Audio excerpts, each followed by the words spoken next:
చాలా మంది copyright claim ని కాపీరైట్ స్ట్రైక్ అనుకొని భయపడుతున్నారు. ఫస్ట్ అసలు మనం కాపీరైట్ క్లెయిమ్ కి స్ట్రైక్ కి మధ్య ఉన్న తేడా ఏంటో తెలుసుకుంటే అసలు ఎలాంటి మ్యూజిక్ వాడాలి అనేది మనకు ఒక ఐడియా వస్తుంది. కాపీరైట్ క్లెయిమ్ అంటే ఏంటి అంటే ఎవరైతే ఒరిజినల్ గా మ్యూజిక్ ని కంపోజ్ చేస్తారో లైక్ మ్యూజిక్ డైరెక్టర్స్ వీళ్ళకి ప్రతి మ్యూజిక్ కి ఒక కంటెంట్ ఐడి ఉంటది. సో వాళ్ళ మ్యూజిక్ ని మన వీడియోస్ లో వాడినప్పుడు యూట్యూబ్ దాన్ని ఆటోమేటిక్ గా డిటెక్ట్ చేస్తుంది. డిటెక్ట్ చేసి వాళ్ళకు ఒక నోటిఫికేషన్ పంపిస్తుంది. ఏమని పలానా పలానా వాళ్ళు మీ మ్యూజిక్ ని వాళ్ళ వీడియోస్ లో వాడారు అని చెప్పేసి. సో అప్పుడు వాళ్ళకి 2 ఆప్షన్స్ ఉంటాయి అన్నమాట. ఫస్ట్ ఆప్షన్ వచ్చేసి మన వీడియో నుంచి వచ్చే మనీ అంతా వాళ్ళు తీసుకోవడం. సెకండ్ ఆప్షన్ వచ్చేసి వాళ్ళే మన వీడియోని డిలీట్ అయినా చేయించవచ్చు. ఈ కాపీరైట్ క్లెయిమ్ వల్ల మన ఛానల్ కి ఎటువంటి ప్రాబ్లం ఉండదు, కానీ మనం ఎంత కష్టపడి వీడియో పెట్టినా ఫలితం ఉండదు. అంటే మన వీడియో నుంచి వచ్చిన మనీ అంతా వాళ్ళకి వెళ్ళిపోతుంది. కాపీరైట్ స్ట్రైక్ అంటే ఏంటి అంటే ఎవరైతే మ్యూజిక్ ఓనర్ ఉన్నారో వాళ్ళు, ఇందాక నేను నోటిఫికేషన్ వెళ్తుందని చెప్పాను కదా, వాళ్ళు వాళ్ళ మ్యూజిక్ ని మన వీడియోలో వాడినందుకు యూట్యూబ్ ద్వారాగా మనకి వార్నింగ్ ఇస్తున్నట్టుగా ఒక స్ట్రైక్ వేస్తారు. ఇలా 3 స్ట్రైక్స్ వేస్తే మన ఛానల్ ఎగిరిపోతుంది. ఇది చాలా సీరియస్ మ్యాటర్. ఇలాంటి కాపీరైట్ స్ట్రైక్స్ పడకుండా జాగ్రత్తగా ఉండాల్సిన బాధ్యత మనదే. ఇప్పుడు షార్ట్స్ గురించి మాట్లాడుకుందాం. చాలా మందికి షార్ట్స్ అప్లోడ్ చేసిన తర్వాత షార్ట్స్ పాలసీ అని ఒక రిస్ట్రిక్షన్ కనిపిస్తుంది.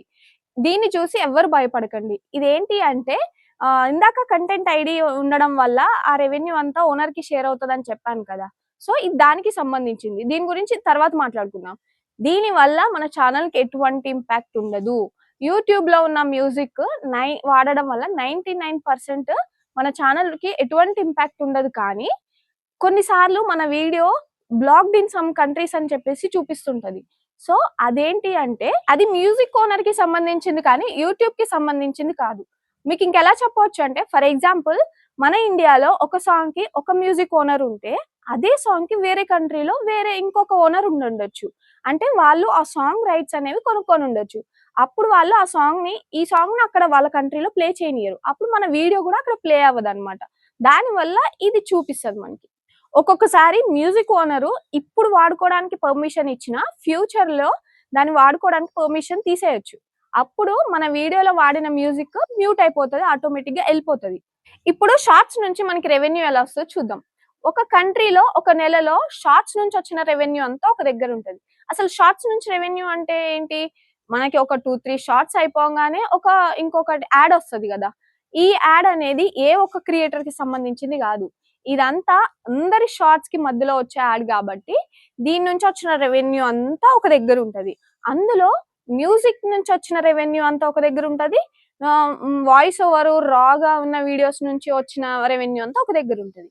సో ఈ రాగా ఉన్నది, వాయిస్ ఓవర్ ఇచ్చినవి, ఈ షార్ట్స్ అన్నిటికీ వచ్చే మనీ అంతా 55% యూట్యూబ్ తీసుకొని 45% అనేది క్రియేటర్స్ కి షేర్ చేస్తుంది.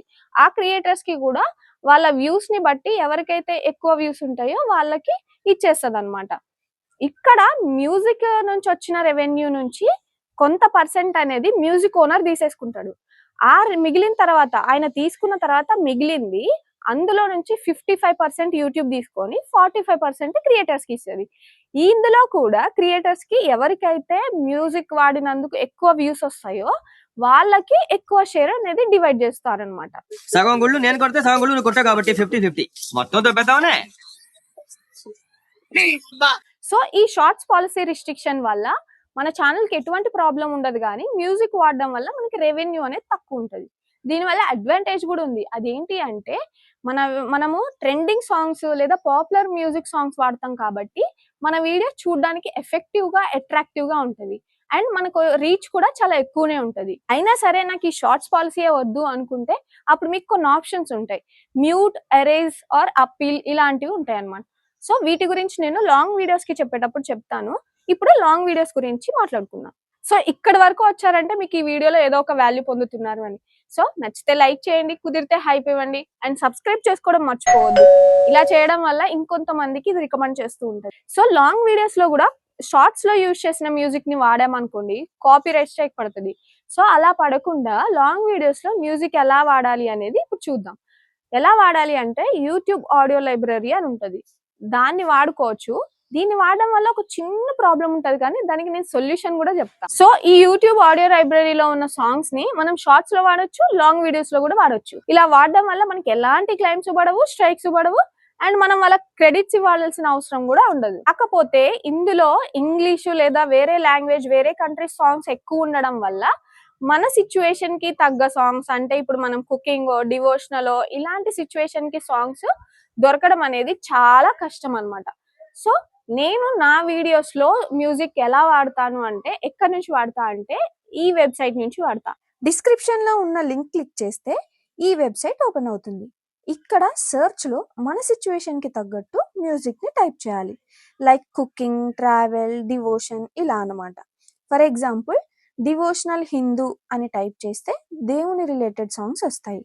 ఇక్కడ రోబో సింబల్ ఉంటే ఏఐ జనరేటర్ సాంగ్స్ అన్నమాట. ఇలా ఉంటే మనుషులు ఓన్ గా కంపోజ్ చేసినవి అని అర్థం. ఇక్కడ సాంగ్స్ ప్లే చేసి ఏది మన వీడియోకి సూట్ అవుతుంది అనిపిస్తుందో అది డౌన్లోడ్ సింబల్ మీద క్లిక్ చేస్తే మన మొబైల్లో సేవ్ అవుతుంది. దీంతో పాటు డౌన్లోడ్ లైసెన్స్ సర్టిఫికేట్ అని కూడా కనిపిస్తుంది కదా, ఇది కూడా సేవ్ చేసుకోవాలి. ఇది మనం క్లెయిమ్ అప్పీల్ చేసేటప్పుడు యూజ్ అవుతుంది. ఇందులో ఉన్న మ్యూజిక్ ని వాడడం వల్ల కాపీరైట్ క్లెయిమ్స్ వస్తాయి, స్ట్రైక్స్ రావు. సో ఇలా క్లెయిమ్స్ వచ్చినప్పుడు మనం అప్పీల్ చేయాల్సి ఉంటుంది. కాపీరైట్ క్లెయిమ్స్ వచ్చినప్పుడు ఎలా అప్పీల్ చేయాలనేది చూద్దాం. ఇలా మన వీడియో అప్లోడ్ చేసిన తర్వాత రిస్ట్రిక్షన్ లో కాపీరైట్ క్లెయిమ్ అని కనిపిస్తుంది. మీ ఛానల్లో ఇప్పటి వరకు మ్యూజిక్ వల్ల ఉన్న కాపీరైట్స్ పోవాలి అనుకుంటే ఈ స్టెప్స్ ని ఫాలో అవ్వండి. ఇక్కడ సీ డీటెయిల్స్, టేక్ యాక్షన్ అని కనిపిస్తాయి. సో టేక్ యాక్షన్ మీద క్లిక్ చేస్తే కొన్ని ఆప్షన్స్ కనిపిస్తాయి. ఫస్ట్ ఎరేజ్ క్లిక్ చేస్తే ఫస్ట్ ఆప్షన్ ఎరేజ్ సాంగ్, అంటే మన వీడియోలో ఆ సాంగ్ ఎక్కడైతే ఉందో అది పోతుంది, కానీ మన వాయిస్ ఇంకా అదర్ సౌండ్స్ అలాగే ఉంటాయి. Second option mute all sound, అంటే ఆ సాంగ్ ఎక్కడెక్కడ అయితే ఉందో ఆ టైం స్టాంప్ లో సౌండ్ అనేది కంప్లీట్ గా ఆఫ్ అవుతుంది. సెకండ్ ఆప్షన్ రీప్లేస్, ఇది క్లిక్ చేస్తే యూట్యూబ్ ఆడియో లైబ్రరీలో ఉన్న సాంగ్స్ అన్ని కనిపిస్తాయి. అక్కడ మనకి నచ్చిన సాంగ్ ని యాడ్ క్లిక్ చేస్తే కాపీరైట్ సాంగ్ ప్లేస్ లో న్యూ సాంగ్ వస్తుంది. నెక్స్ట్ సేవ్ కొడితే కాపీరైట్ క్లెయిమ్ అనేవి పోతాయి అన్నమాట.